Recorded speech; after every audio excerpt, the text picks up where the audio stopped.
Bien, entonces lo que voy a hacer hoy es retomar el concepto de mínimos cuadrados ordinarios, el proceso de estimación de mínimos cuadrados ordinarios. Lo haré de la forma matricial, que es la forma más sintética y probablemente de la más convencional que existe en los diferentes textos de análisis de regresión. Iré directamente de la forma multivariada, aludiendo a que ustedes ya cursaron Econometría 1 e Introducción a la Econometría, por lo tanto la anotación no debería ser nada fuera de lo normal. En caso de que hubiera algún tema, por favor, díganme y con gusto lo conversamos. Bien, entonces, estimación por mínimos cuadrados ordinarios. En general, el proceso de estimación de mínimos cuadrados ordinarios asume que existe una forma funcional, lineal, que podemos escribir de la siguiente manera. Hay una variable que denominamos como variable dependiente, que denominamos y, que puede ser, digamos que resulta de la combinación lineal de un conjunto de observaciones contenidas en este vector xy, ajustados por los coeficientes beta, más un término de error. Esto es para i igual a 1, 2, hasta n. En el entendido de que en cada uno de los, digamos que en cada uno de estos xy traspuesto está contenido, pues, obviamente es un vector que contiene la información para el individuo yésimo de la variable 1, la información para el individuo yésimo de la variable 2, así hasta la información que estemos analizando para el individuo yésimo de la variable ks. Entonces, digamos que lo que tenemos aquí es básicamente una combinación lineal de factores que pueden explicar o que pueden darnos información sobre cómo se comporta Y. En general, el análisis de regresión simplemente de lo que trata es de tomar una observación o un fenómeno que estemos analizando y tratar de separarlo en dos conjuntos de datos. Por un lado, el conjunto de datos que está dado por la información observable. Entonces, digamos que todo este tramo que está aquí es información observable. Y otro tramo, que es este tramo de acá, que le llamamos información no observable. En ese sentido, por eso es relevante la manera en que construimos la regresión, porque asumimos que si hay información observable que puede explicar a la variable y, la deberíamos incorporar en la regresión. Si no hay información observable, toda esa información no observable, pero que sabemos que existe, se irá al término de error. Piensen en una situación muy sencilla, ¿no? Imagínense que están evaluando el salario de las personas y tienen un conjunto de datos de personas que ganan un salario y el salario, digamos que ustedes consideran que está en función de al menos dos factores, ¿no? La edad y la educación. Y probablemente la experiencia. No obstante, la experiencia podría estar muy correlacionada tal vez con la edad o con los años de educación. Y bueno, podrían decidir incluirlo o no. Pero supongamos que están ahí más o menos dos factores, ¿no? ¿Qué tan educado está la persona o qué tan capacitada en general? Y la edad que tiene, eso podría explicar su salario. Y imaginemos que no tenemos otra información, que las encuestas no nos permiten ningún otro tipo de datos al respecto. Entonces, todo lo demás que no estemos incorporando al modelo se irá directamente al término de error. Será información no observable. Por lo tanto, digamos que en la medida en que la información no observable sea más grande que la información observable, en términos de explicar a la variable y, nos estaríamos equivocando más. ¿Sí? ¿Qué cosas son información no observable? En este ejemplo que les menciono de salarios, concretamente, por ejemplo, esas habilidades, por ejemplo, de esos que le dicen habilidades suaves, ¿no? Por ejemplo, trabajo en equipo, resiliencia, trabajo bajo presión, esas cualidades que a veces te pueden dotar de un salario mejor, porque los empleadores pueden pensar que es más valorado para sus organizaciones. No tienes manera de cuantificarlo. Es una apreciación una vez que conoces a la persona en cuestión. Entonces, en general, puede ser que en diversas situaciones el salario puede estar explicado por información no observable más que por información observable. Al final de la clase quiero regresar a esta discusión porque es relevante para calcular una cosa que le llamamos bono de ajuste. Bien, entonces en el entendido de que esto es para nosotros regresión, y que el vector X puede ser cualquier cosa, puede ser información continua, información discreta, información dicotómica, puede haber transformaciones de diferentes variables que estamos incorporando. Por ejemplo, una de los factores que estamos incluyendo en una ecuación de escenarios puede ser la edad, y otro factor puede ser la edad al cuadrado, y eso no modifica en nada en la forma en la que hacemos estimación. ¿Vale? Bien, ahora, digamos, esta ecuación que estoy poniendo aquí es la ecuación poblacional, o que describe el comportamiento de la población. Digamos, si conocemos toda la población que queremos analizar, esta es la ecuación que describiría el proceso. No obstante, no tenemos ciertamente la información de toda la población. Normalmente trabajamos con muestras. Cuando trabajamos con muestras, entonces, digamos que por un tema de notación, solemos cambiar los términos y decimos que en general vamos a poder decir que la variable y será explicada por el conjunto de factores ajustados por una estimación de beta, ¿no? Entonces propondremos un estimador de beta que sea lo más cercano posible al verdadero valor de beta.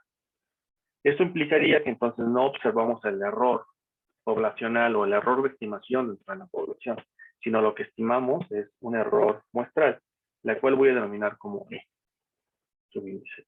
En general, esta será mi forma funcional que asumiré, ¿vale? Bien, en términos de notación. Bien, ahora, esto implica que en general a la variable Y la puedo ver de esta manera. Si tengo la información poblacional, se vería así. Si tengo la información muestral, se vería así.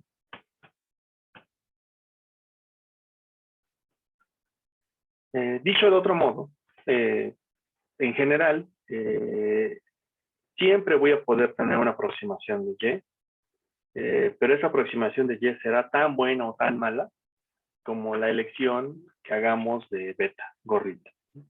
Este será el término que nos definirá que también estamos aproximando a la variable Y.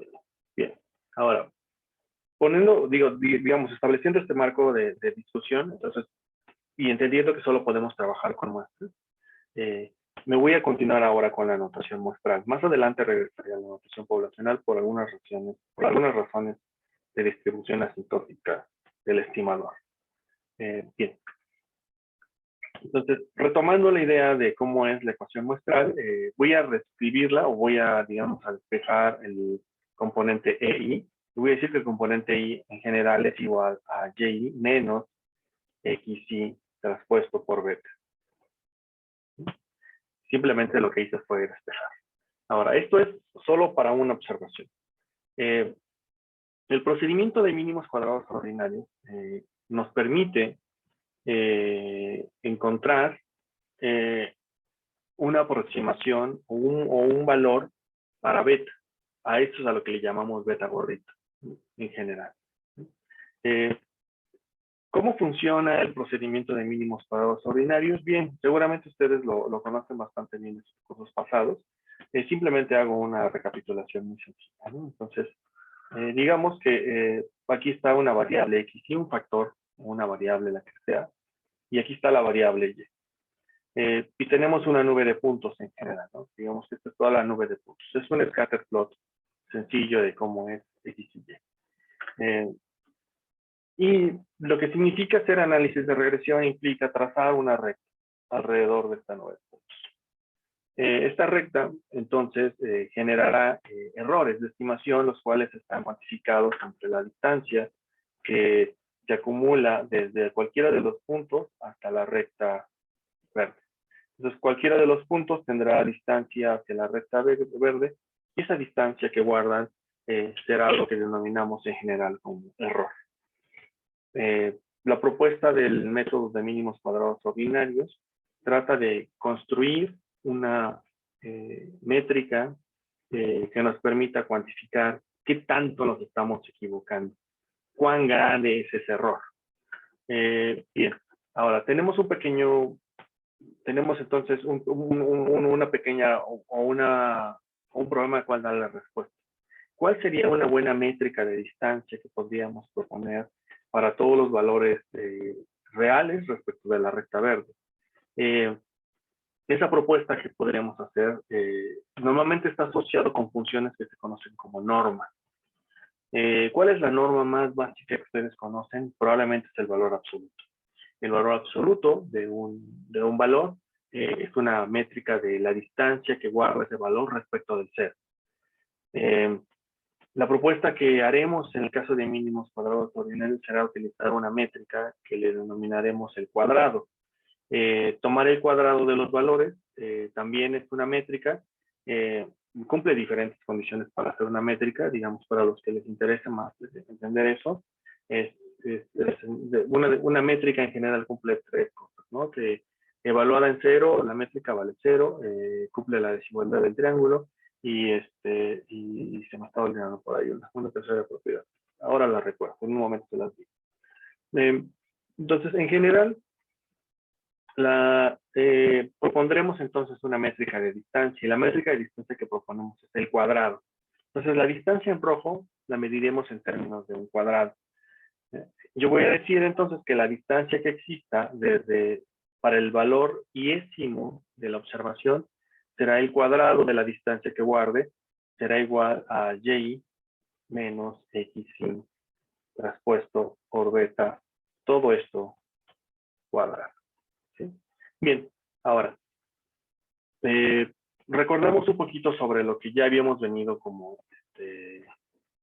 trabajando anteriormente. Y básicamente lo que habíamos venido trabajando anteriormente era que podíamos reacomodar la información en términos matriciales. Eso es lo que voy a hacer ahora. Entonces, para hacerlo, quiero que ubiquemos que entonces ahora voy a denominar E como un vector, digámoslo, como en negrita, si lo queremos ver así, donde va a incluir a todos los errores observados, el error 1, el error 2, así es el error del individuo enésimo en la muestra. Y voy a utilizar a Y mayúscula para identificar a toda la información de la variable para el individuo 1, para el individuo 2, y esta para el individuo enésimo. Voy a utilizar a la matriz X mayúscula para indicar que es el apilamiento de toda la información para el individuo 1, individuo 2, individuo enésimo. Entonces, esto significa que aquí tengo la información del individuo 1 para la variable 1, la información del individuo 1 para la variable 2, así, individuo 1, variable késimo. El siguiente renglón sería para el individuo 2, variable 1, individuo 2, variable 2, así es, individuo 2, variable késima, y hacia abajo tendría individuo enésimo, variable 1, individuo enésimo, variable 2, individuo enésimo, variable k. ¿Sí? Esta sería mi forma, ¿no? Beta sería simplemente un vector que debería verse de esta manera, ¿no? Debería ser beta 1, beta 2, hasta beta k. Recordemos, si este planteamiento de regresión incluye constante, eso implica que la primera columna de la matriz X, es decir, esta primera columna que está aquí, tendría puros valores de 1 en todas sus entradas. ¿Sí? Solo si tiene constante. Si no lo tiene, sería un valor observado para cada una de las unidades. Bien, utilizando esta notación, entonces voy a tratar de reconstruir la siguiente expresión. Bien, la métrica de distancia que estoy proponiendo ahora, el cuadrado del error, la voy a acumular en una suma. Acumularlo en una suma implicaría sumar todos los errores de estimación de cada uno de los elementos en la muestra. Entonces, voy a hacer lo siguiente.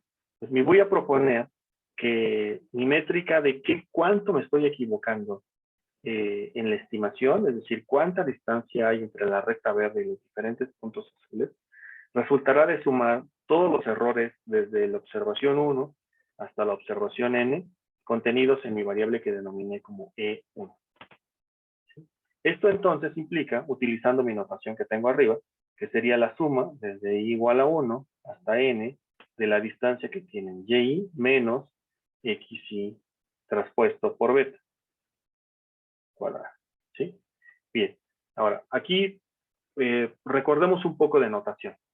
Nada más en términos de multiplicaciones de vectores. Si ustedes se dan cuenta, la suma desde i igual a 1 hasta n de ei al cuadrado es igual a e1 al cuadrado más e2 al cuadrado más e enésimo al cuadrado. Es simplemente desarrollar la suma. Pero esta suma la podemos descomponer sin ningún problema en lo siguiente. En tomar un vector que voy a denominar como E1, E2, hasta EN, y multiplicarlo por otro vector, que será el mismo, E1, E2, hasta EN. Si hago esta multiplicación de vectores, será exactamente igual a la suma. ¿Sí? Entonces, en general, lo que yo puedo decir es que la suma, desde i igual a 1 hasta n, es igual a e traspuesto por e. ¿Sí? Esto será mi suma de errores al cuadrado. Bien, del otro lado del signo igual de mi expresión, aludiendo a esta expresión que voy a denominar aquí como pelitos, esta expresión de aquí. Bien, entonces ya tengo del lado izquierdo una expresión vectorial para la suma. Voy a establecer una expresión vectorial para la suma de este lado también, de la suma de la distancia de yi menos xy por beta al cuadrado. Entonces vamos a discutir un poquito sobre cómo reconstruir esa en una versión vectorial. Bien, entonces lo que tengo es la suma desde i igual a 1 hasta n de yi menos xy traspuesto por beta al cuadrado.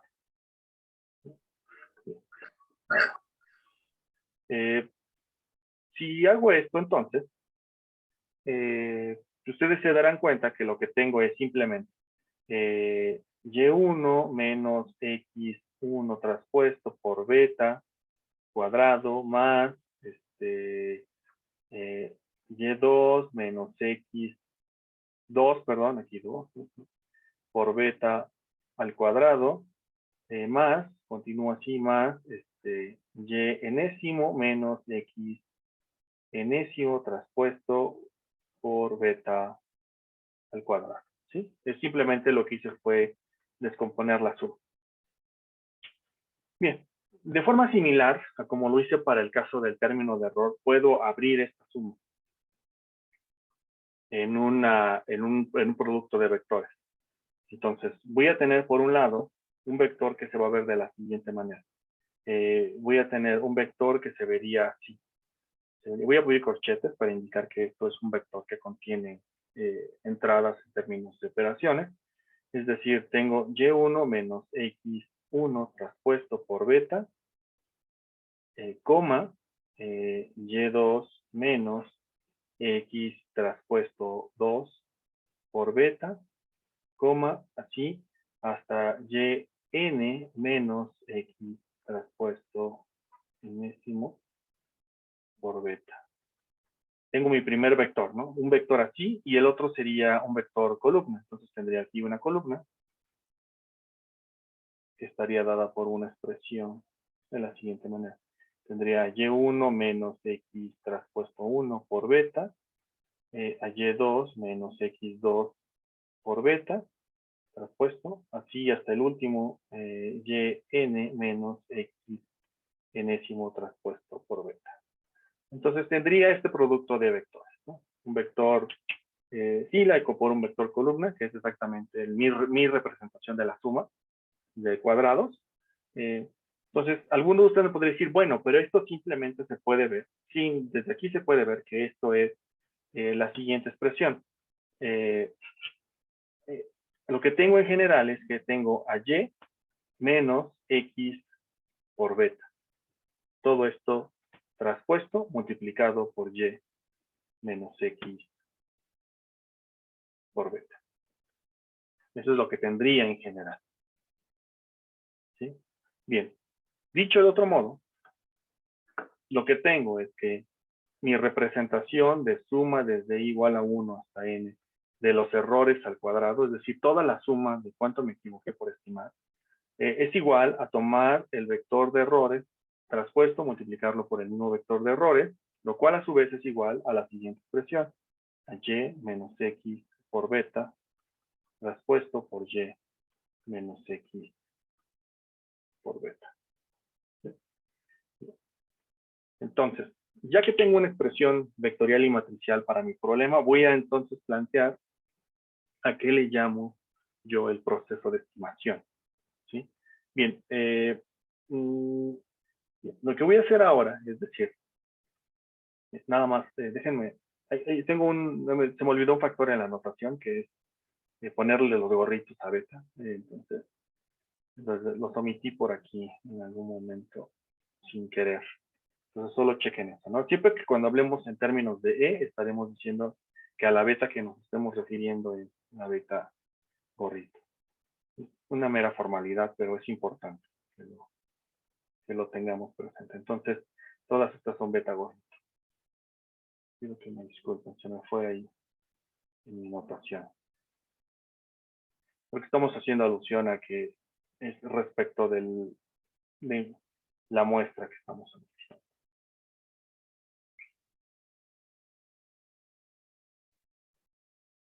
Bien.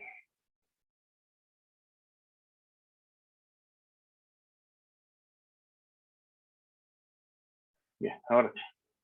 Entonces, recapitulando mi idea. Si lo que tengo es la suma de errores, entonces ya tengo, digamos, todas las distancias que existen de la recta de regresión respecto de la nube de puntos. Ya las tengo a todas acumuladas.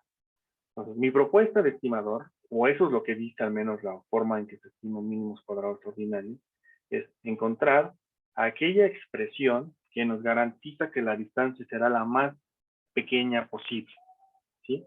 Entonces, en general, mi problema consistirá en lo siguiente. Será un problema de optimización que consiste en minimizar una función que voy a denominar s de beta, que será igual a minimizar para los valores de beta de esta expresión, E por E. Lo que implica, de acuerdo a mi expresión, minimizar para los valores posibles de beta la siguiente expresión, y menos x por beta traspuesta por y menos x por beta. ¿Sí? Bien, entonces, ¿cómo resuelvo este problema de minimización? Bueno, simplemente tengo que hacer lo que sabemos hacer cuando minimizamos, que es derivar, ¿no? Derivamos, encontramos el punto crítico, o digamos, la expresión que iguala a 0, la derivada, y encontramos, despejamos para la variable que nos interesa, y luego verificamos si ese mínimo es mínimo. ¿Cómo lo hacemos? Obtenemos la segunda derivada, y verificamos si la segunda derivada es negativa para todos los valores posibles evaluados en el valor que identificamos como óptimo. Bien. Eso es lo que voy a hacer ahora. Bien, previo a eso, voy a desarrollar un poquitito cómo es esta última expresión, simplemente porque será más sencillo darle tratamiento. En general, voy a decir que esta expresión se puede descomponer de la siguiente manera. Actualmente la tenemos así, y por x por beta, bueno, aquí el gorro, traspuesto por y menos x por beta. Tenemos esta expresión. Bien. El operador transposición para esta primera parte transpondría cada una de las componentes de la resta. Entonces esto simplemente es igual a y traspuesta menos x, bueno, menos el traspuesto de x por beta. Si ustedes se acuerdan, el traspuesto de una expresión que está dada por esto, ¿a qué es igual? Bueno, si se acuerdan de sus cursos de Mate 1, recordarán que la transposición de esa expresión debería de ser beta gorrito traspuesta por x traspuesta. ¿Sí? multiplicado por y menos x por beta. Ahora sí podemos operar ya en términos algebraicos convencionales, es decir, multiplicamos a y transpuesta por y, lo cual implica que esto se vuelve igual a y transpuesta por y menos y por x por beta, gorrito, transpuesta, perdón, menos beta por x transpuesta por y, más beta gorrito por x transpuesta por x por beta. Esa es la expresión al final a la que podemos llegar. ¿Todavía podemos simplificar más? Sí. Observen esto. Esta suma, esta es una suma, ¿no? Al final del día. Es una suma que da un escalar como resultado, ¿no? Es decir, es la suma de todos los errores, pero el resultado final de aplicar la suma da un valor, un escalar. Eso implica que lo que está del lado derecho del signo igual también debe ser un escalar. Es decir, toda esta expresión, toda, absolutamente toda, debe de ser un escalar. Por lo tanto, como tengo aquí una operación de sumas y restas, por individual, cada uno de estos, es decir, esta debe ser un escalar, esta de acá debe ser un escalar, esta de acá debe ser un escalar, todo esto debe ser un escalar. Bien, eso nos hace sospechar algo. Y lo que nos hace sospechar es que probablemente este amigo, que está aquí, es igual a este otro amigo. Son muy parecidos. La diferencia es que uno es el traspuesto del otro, si ustedes se dan cuenta. En el primer caso tengo a y traspuesto por x por beta y en el segundo tengo a beta traspuesta por x por y. Entonces, mi propuesta es, veámoslo si es que de verdad los podemos juntar. Yo creo que sí, sí los podemos juntar porque son escalares. Si son traspuestos el uno del otro, el traspuesto de un escalar es el mismo escalar. Por lo tanto, son idénticos. Y los voy a agrupar en una expresión que me sirva a mí. Yo creo que para agruparlos me voy a quedar solamente con uno de ellos, por lo tanto esto sería igual a y traspuesta por y menos, me voy a quedar con, bueno, como van a ser iguales entonces dos veces, creo que el mejor sería quedarnos con este, y por x por beta, sí, con este creo que sería mejor, más beta, aquí me completo, traspuesto por x por x por beta. Y esta es mi suma de errores al cuadrado, ¿sí? Voy a descomponer un poquito aquí qué tenemos en cada uno de estos elementos. Voy a hacer un pequeño paréntesis que voy a poner en esto. Bien, hablemos cada uno de los términos. ¿Quién es y traspuesta por y? Si la descomponemos en términos vectoriales, esto simplemente es tener a y1, y2, hasta yn, multiplicado por un vector que sería y1, y2 hasta y enésimo. Esto es igual a la suma desde i igual a 1 hasta n de todos los y cuadrados. Entonces, lo que tengo en este componente es la suma de los cuadrados de la variable dependiente. Veamos cómo se ve y traspuesto por x. Bueno, lo que tengo es y1, y2, hasta y enésimo, multiplicado por una matriz x. Pero la matriz x ya sabemos que es x11, x12, así hasta x1 késimo, x12, perdón, 21, 21, x22, así hasta x2k. Y puedo continuar hacia abajo para poner que esto sería xn1, aquí hasta xnk.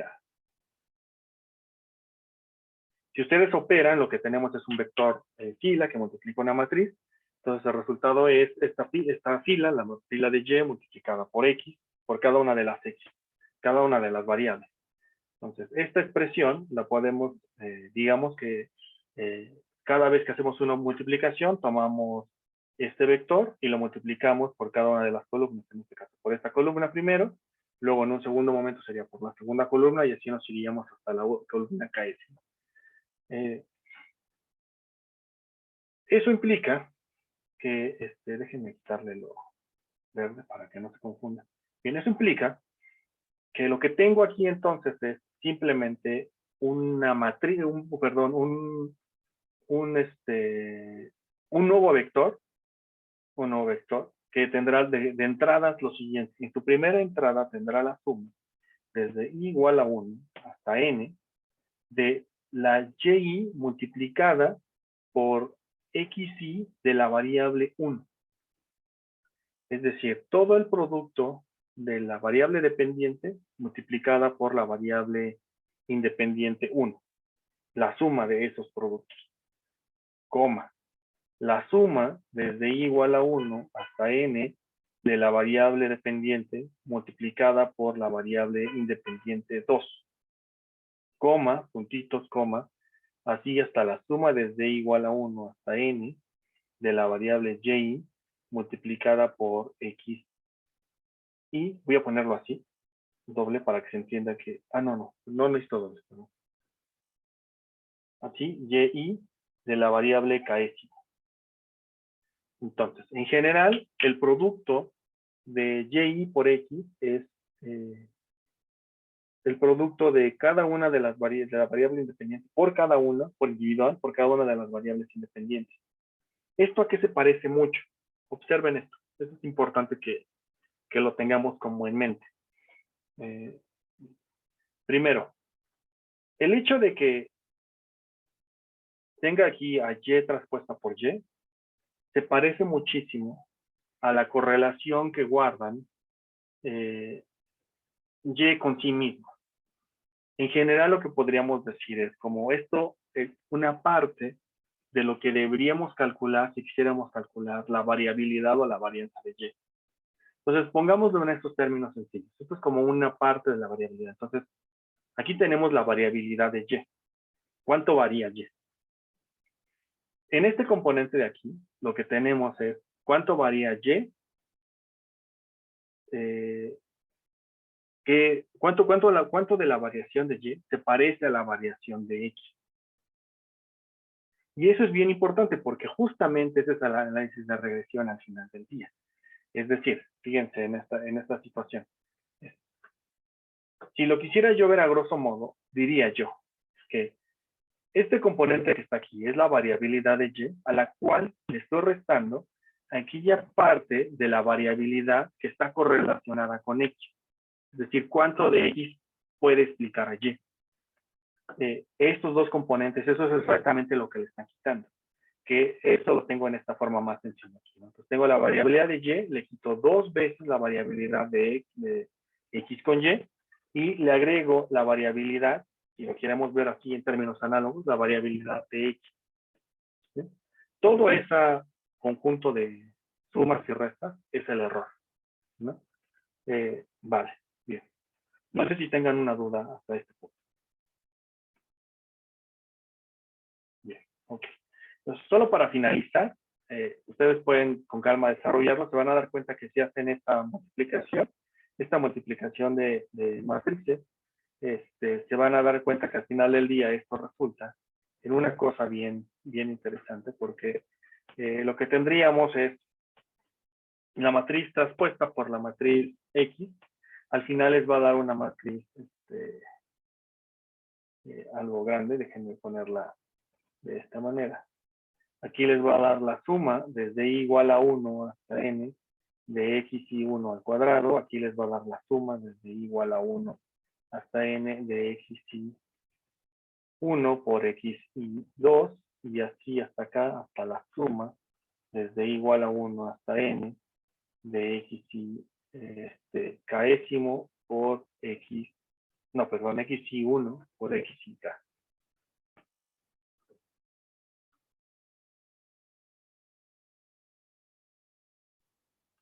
Hacia acá tengo la suma desde i igual a 1 hasta n de x y 2 por x y 1.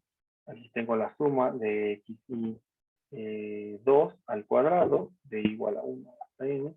Y hacia acá tengo la suma desde igual a 1 hasta n de x y 2 por x y k.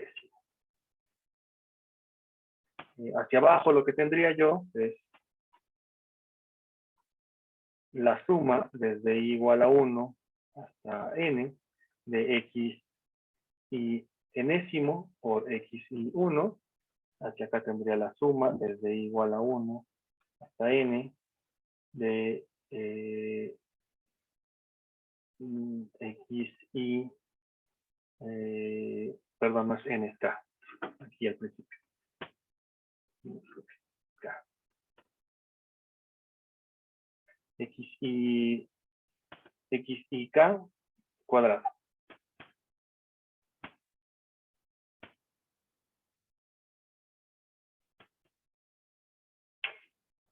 Sería una matriz cuadrada de k por k al final de esta matriz.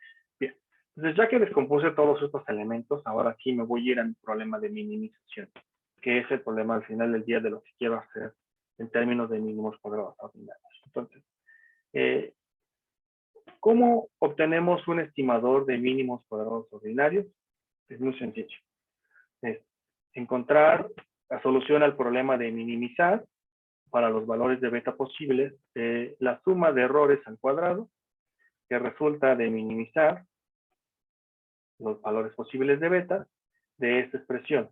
Voy a utilizar ya la expresión que habíamos conjuntado, que es y transpuesta por y menos 2 veces y transpuesta por x por beta, más beta transpuesta por x transpuesta por x por beta. Tengo que resolver este problema de minimización. ¿Cómo resuelvo el problema de minimización? Es la derivada parcial de la función que me interesa, que en este caso es y por y menos 2 veces y transpuesta por x por beta más beta gorrito por x transpuesta por x por beta, respecto de quién? De beta. ¿Sí? Bien. Entonces, esa derivada, ¿qué es igual? Bueno, el primer componente no depende de beta, es decir, este amigo que está aquí no depende de beta, entonces ese no me importa. El segundo sí depende de beta y el tercero también. Entonces, dicho eso, lo que tengo ahora es entonces que la derivada sería igual a menos. Lo que es seguro es que este va a ser menos 2. Va a quedar este menos 2. Eso es un hecho, ¿no? Ahora, tengo la derivada de este componente. La derivada de este amigo. La derivada de este componente es una derivada de un vector por una matriz. Entonces, la intuición me dice que lo que va a quedar es y por x. Pero como es la derivación de una matriz por un vector, hay reglas en la derivada de matrices vectores. La primera regla es que la derivada de una cosa como este estilo es el traspuesto de los elementos que quedan. Entonces, al final del día esto va a quedar como menos 2 por x por y. X traspuesto por y. Eso es lo que va a quedar. Más esto que está aquí, el último tramo, si ustedes se dan cuenta, es como muy parecido a tener a x cuadrada. Lo que pasa es que tengo a beta traspuesto de un lado y tengo a beta del otro lado. Al final del día eso parece muchísimo a una especie como de x al cuadrado. Esas analogías, o una y al cuadrado, o una variable al cuadrado. Eso implicaría que entonces cuando derivo, lo que seguramente va a quedar es un 2, y sí, en efecto, eso quedaría un 2, multiplicado por x traspuesto por x por beta. Esto sería el resultado de derivar este procedimiento. Ahora, encontremos el valor máximo, ¿no? El punto óptimo. Eso implica entonces que tenemos que encontrar cuál es el valor de 2 por x traspuesto por y más 2 veces x traspuesto por x multiplicado por beta, que hace que esto sea igual a 0. Bueno, esto parece que es más o menos sencillo. Despejo del otro lado del signo igual al primer componente, divido todo entre 2, porque eso lo puedo hacer, porque toda la expresión está multiplicada por 2, y esto quedaría como que es x por beta, que sería igual a x traspuesta por y. Puedo multiplicar el lado izquierdo de la expresión por la inversa de x transpuesta por x. Esto implicaría que esto sería igual a beta por x transpuesta por x inversa multiplicada por x por y. Entonces, este sería mi óptimo de mínimos cuadrados ordinarios. Bien, mi estimador. Observen algo. Aquí hubo un paso, yo me atrevo a decir un paso de la muerte que hubo implícito. Y el paso es justamente haber podido invertir esta matriz. Que esta matriz inversa exista. Ese es, digamos que, uno de los pasos más relevantes en este proceso de estimación. Si solo si existe la inversa, podemos encontrar el estimador de mínimos cuadrados ordinarios. Ahora, ¿qué significa que exista esta matriz inversa? En términos de álgebra lineal, lo que significa es que la matriz X, digamos que dentro de la matriz X, no hay información que sea colineal. Porque si existiera información que fuera colineal dentro de la matriz X, es decir, lo que nosotros le llamamos multicolinealidad, si existiera colinealidad dentro de las variables en X, el producto no podría ser invertible. De hecho, es a lo que el software a veces te dice que la matriz no se puede invertir porque es singular. Entonces, la primera condición es que no haya información multicolineal dentro de X. Si hay información multicolineal, no existiría este inverso. Ya, primer paso, como que el paso más importante para encontrar esta solución. Ahora, en términos de interpretación de qué significa el resultado de mínimos cuadrados ordinarios, significa lo siguiente. El estimador de mínimos cuadrados ordinarios es el resultado de dos cosas, de dos elementos que probablemente me podría permitir destacar. El primer elemento es que este componente que está aquí, X transpuesto por Y, se puede interpretar como la correlación que exista o la información común, si lo queremos ver de esta manera. ¿Cuánta información común hay entre X y Y? Dicho de otra manera, esta es una forma más geométrica de verlo. Es decir, tomen a y traten de proyectarlo sobre X. Entonces, ¿cuánta de la información de Y pueda ser proyectada en X? Si existe mucha de la información de Y que pueda ser proyectada en X, o como nosotros los economistas lo leemos, si hay mucha de la información de Y que pueda ser explicada por X, entonces este vector beta será más grande en general. Más grande en términos absolutos, ¿no? Porque puede ser más grande positivo o más grande negativamente. Todo eso ajustado por cuánta variabilidad tiene X. Eso es lo que significa el segundo término. Este término es variabilidad. Entonces, recapitulando. Un estimador de mínimos cuadrados ordinarios es simplemente tomar la variabilidad común entre X y Y, que es lo que está subrayado en azul, ajustado por la variabilidad total de Y. Entonces, si tenemos un conjunto de datos que en las variables X o en las variables independientes tiene mucha variabilidad, eso va a hacer que los betas sean más pequeños respecto de que tiene mucha variabilidad. Pero si tiene poca variabilidad, perdón. Otra condición es que esperamos que exista mucha correlación entre X y Y. Si no existe mucha correlación, entonces la expectativa es que los mínimos cuadrados generan un estimador pequeño. ¿Vale? Esto es en términos geométricos.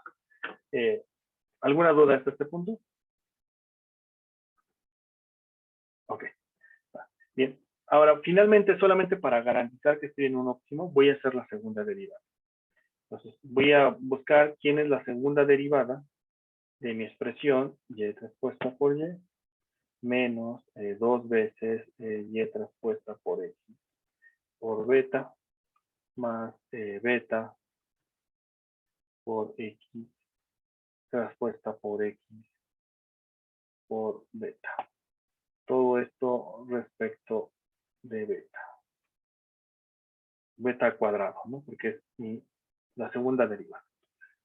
Entonces, la segunda derivada implica tomar quién me resultó de la primera derivada. Entonces, la primera derivada de menos 2 veces x transpuesta por y más x transpuesta por x por beta entre la derivada de beta. Si ustedes se dan cuenta, el primer término no depende de beta, entonces es irrelevante para la derivada, solamente el segundo término importa. Y la derivada del segundo término sería la traspuesta de lo que está al lado de beta, y eso es simplemente x traspuesta por x. Bien. Y la pregunta que nos hacemos aquí es, ¿esto es positivo o negativo? Esto es una matriz. En general, las matrices no se evalúan respecto del cero de forma directa. Se evalúan en términos de si sus valores propios y sus vectores propios son positivos o negativos. Eso es lo que se denomina como si la matriz es definida positiva o definida negativa. En general podemos decir que esta es una matriz que será una matriz definida positiva. Esa es mi conclusión en general. Lo que podemos decir, hay más teoría al respecto de por qué es positiva, pero en general podemos decir que es positiva siempre. Por lo tanto, estamos en un máximo, en un mínimo, perdón. Entonces, nuestro estimador será un mínimo siempre. Bien. Si no hay dudas, aquí quisiera entonces hablar ahora de una cosa que se llama bondad de ajuste. ¿Sí? Vale. Entonces, ya para cerrar la clase de hoy, quiero hablar de un fenómeno que se llama bondad de ajuste.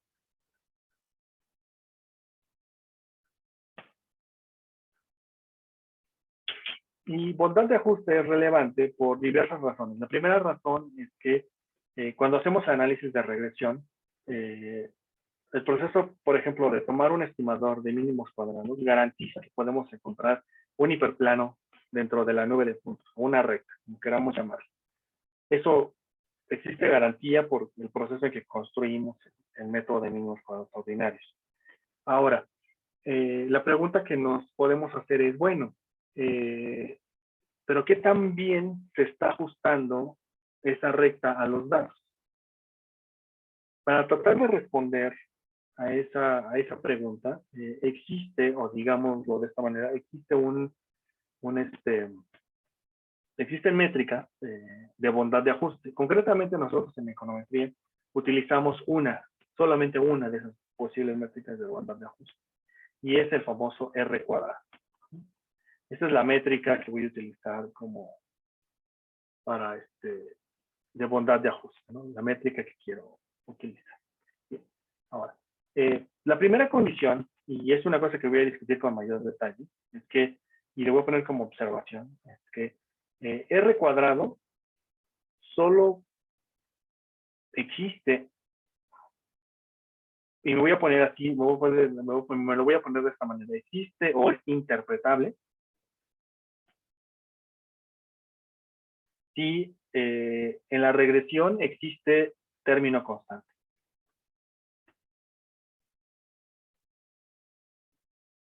Entonces, esa es una de las cosas bien importantes que se deben de quedar. Si solo si la regresión tiene término constante, es válido hacer interpretación sobre el R cuadrado. El R cuadrado es, computacionalmente, siempre es posible calcular, pero es interpretable solo cuando tiene constante el modelo. Si no tiene constante su modelo, su R cuadrado no tiene ningún sentido. No tiene ningún sentido hacer interpretaciones sobre él. ¿Vale? Voy a demostrar por qué más adelante. Ahora, en general, esto significa, esta observación, significa que si tomo la suma desde i igual a 1 hasta n de los términos de error sin el cuadrado, es decir, si tomo la suma directa de los términos de error, esto será igual a 0. Pero esto solamente es posible si el término tiene constante. Que diga, si la regresión tiene constante. Eso solo será cierto bajo esa lógica. Si no, en realidad no es posible, no sería posible afirmar esto.